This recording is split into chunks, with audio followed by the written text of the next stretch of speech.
ప్రభు నామమునకు స్తోత్రం కలుగునుగాక. ఈ ఉదయకాలము మీకందరికీ వందనాలు తెలియచేస్తున్నాను. ఈ దినము మిమ్ములను బలపరచు దేవుని మాట.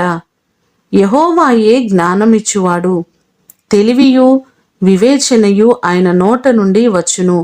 సామెతలు 2వ అధ్యాయము 6వ వచనం.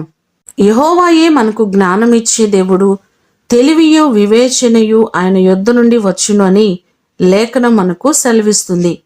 అలాగే యాకోబు రాసిన పత్రిక 1వ అధ్యాయము 5వ వచనాన్ని చూస్తే, మీలో ఎవనికైనను జ్ఞానము కొదువుగా ఉన్న ఎడల అతడు దేవుని అడుగవలెను, అప్పుడది అతనికి అనుగ్రహించబడును. ఆయన ఎవనిని గద్దింపక అందరికిని ధారాళముగా దయచేయువాడు అనే మాటలు మనకిక్కడ కనబడుతున్నాయి. జ్ఞానాధారము ఆయనే కాబట్టి ఆయన సన్నిధిలో మనము అడిగినట్లయితే దేవుడు తప్పకుండా మనకు జ్ఞానాన్ని ఇస్తాడు.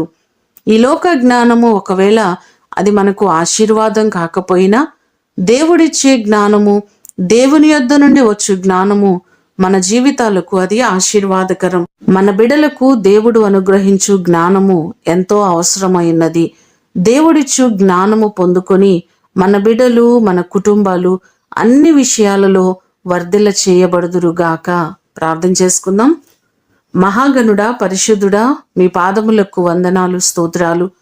మీరు జ్ఞానమును అనుగ్రహించు దేవుడవు, జ్ఞానాధారము మీరే ప్రభువా.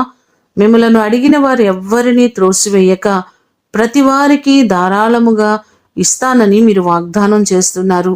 తెలివియు వివేచనయు మీ దగ్గర మాత్రమే ఉంది ప్రభువా.